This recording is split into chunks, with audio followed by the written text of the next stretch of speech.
I mentioned at the end of the last segment that in this country we have a lot of existing laws in place that, in some cases, don't get wholeheartedly enforced. And there's a new effort coming out of Washington, a bill introduced by our own Representative Raul Labrador from here in Idaho, along with Bob Goodlatte, who's one of the congressman's colleagues in the House of Representatives.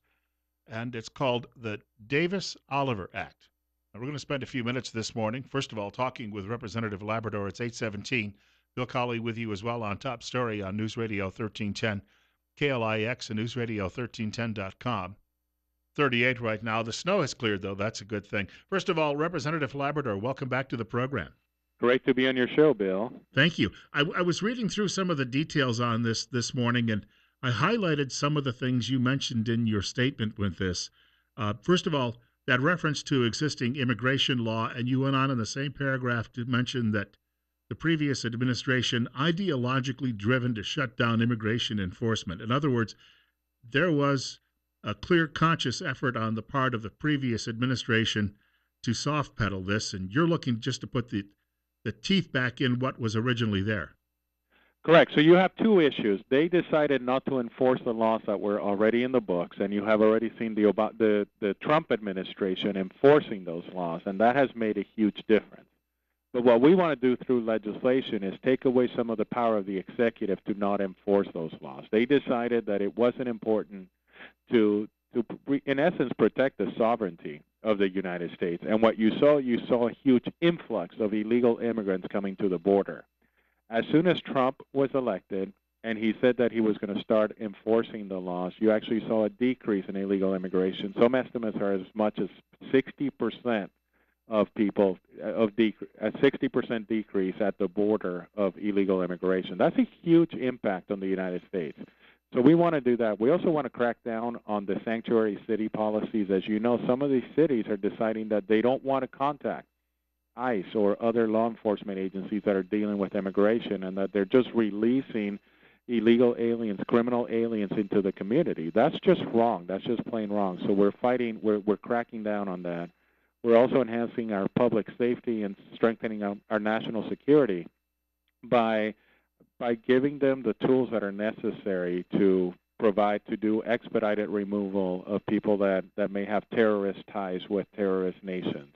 And then one of the things that's really important about the bill is we're going to improve our visa security. The first line of defense that we have is our visa security. It's our visa processing. That's where we allow people to come to the United States illegally. Sometimes we're just not catching them at the right time. We're not catching the people that should not be entering to the United States. So we're enhancing that and making it more robust so we can have more proper vetting of the people that are coming in the United States. When you reference the sanctuary cities, and obviously none in Idaho, but we're relatively close, if you look at the map, to a lot of places that have these, and people travel. And I think that's the big concern. If you live in a place like Idaho, somebody who's on the road could easily be coming out of one of these coastal cities or somewhere to the south, and we're going to have to deal with it one way or another. There's that spillover, if you will. Absolutely.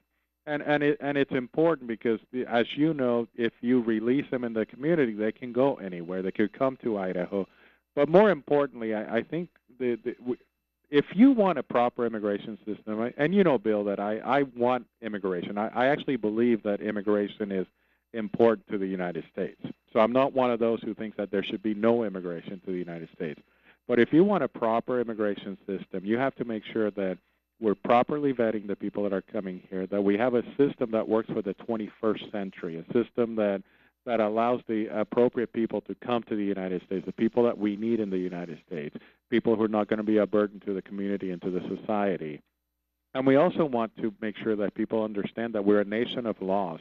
The reason you have so many people trying to come to the United States is because we're the greatest nation on the earth, and the reason we're the greatest nation on the earth is because we're a nation of laws. We're a nation that people know that you're going to be treated the same regardless of your status, your standards, your whoever you are, that the law is supreme in the United States. And by failing to recognize and failing to enforce the law, we're actually diminishing the strength of the United States. Whether that's done in San Francisco or Idaho, it doesn't matter that it's just San Francisco and places like that that are sanctuary cities. they're actually diminishing the strength and the power of the United States. And we need to make it stronger so people can be proud of being here. They can feel safe, secure in their nation. It's 8:22, and we're speaking with Representative Raul Labrador on Top Story on KLIX with Bill Colley, and we're at 38.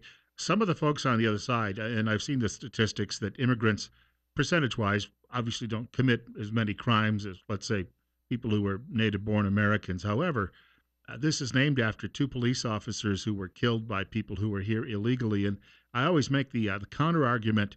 It wasn't as if someone else would have been designated to kill those officers that day if these people hadn't been here. And I think that that's important to remember. It's not necessarily the percentage; it's that some of these people do add to crime.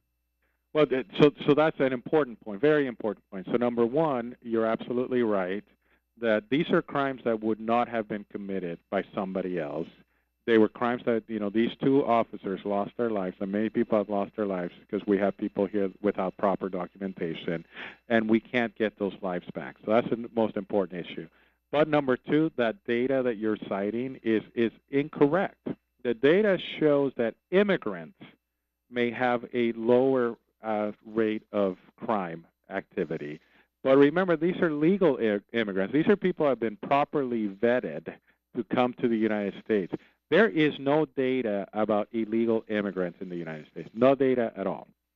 So anyone who goes out there and says that they have data that shows that illegal immigrants are actually more safe and less prone to violence and crime, they're not telling you the truth because that data does not exist. If we can get over all of these headlines of the day, because I think there's some concern here in the flyover country, if you'll call it that, or I'll call it that we have so many distractions going on right now that a lot of these bills, which are great ideas, could get bogged down in all of that. Or will business go on as usual and you'll be able to get this worked?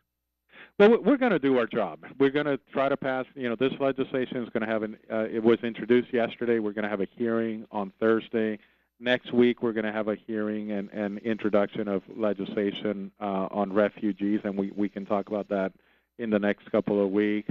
We're going to do what we need to do to make sure that we make America safe and secure. We're not going to let the media distract us on our efforts. However, it makes it more difficult because that's what all the media wants to talk about.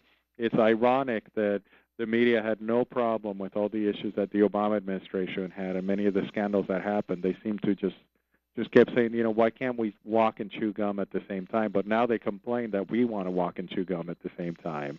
And of course, the media is never going to be the friend of the Republican Party. It's never going to be the friend of conservatives.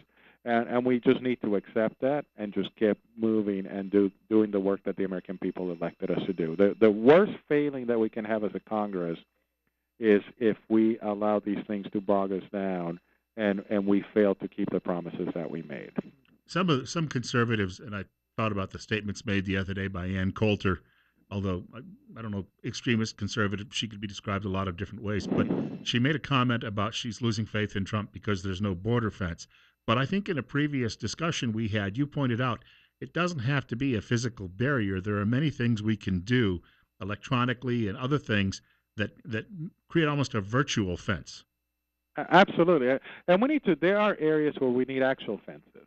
And I think what Ann Coulter was talking about is that there has been no movement in at least completing the areas where we can have actual fencing and starting the areas where we can do the virtual fences. There's so much more that we can do. I understand her frustration, and I think it's good that he's getting some pressure from some of his allies to complete the job. This is why he got elected. He got elected because people were frustrated with immigration. He got elected because people didn't feel safe and secure.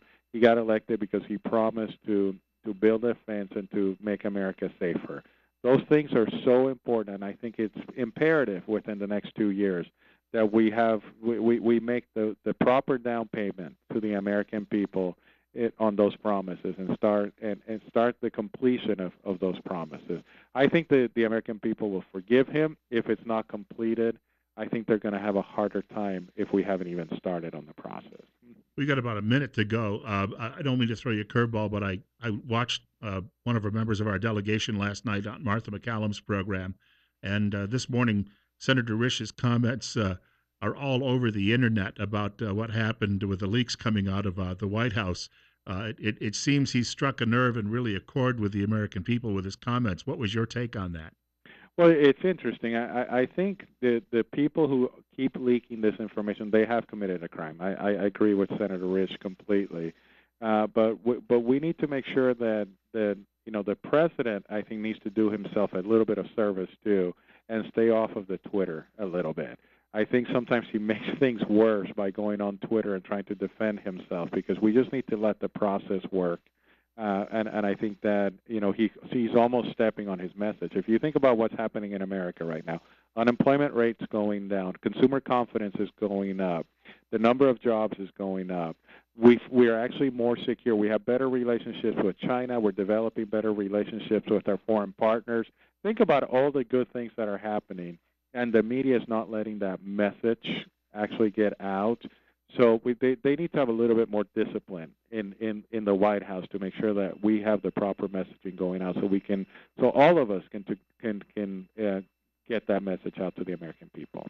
Well, Representative, always good to speak with you, and we look forward to your next visit. Thank you so much. Great talking to you. You too, sir. Thank you. Representative Raul Labrador joining us this morning on News Radio 1310 KLIX and newsradio1310.com.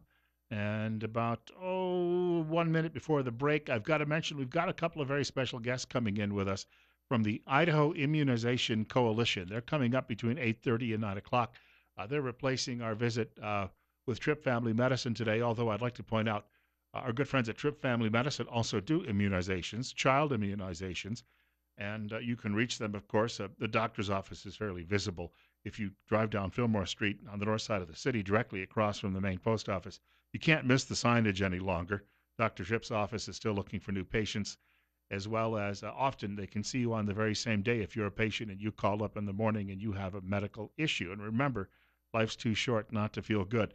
Quickly, I didn't chat with Representative Labrador about his filing to run for governor because, of course, we chatted about that 2 weeks ago. And now that he's filed, it's somewhat old news. And he has said there'll be a formal announcement coming probably next week. And at that point, we'll have a bit more of an opportunity to talk to him on that front versus the legislative front. It's 8:30. We're at 38. Bill Colley with you on Top Story on News Radio 1310 KLIX and newsradio1310.com.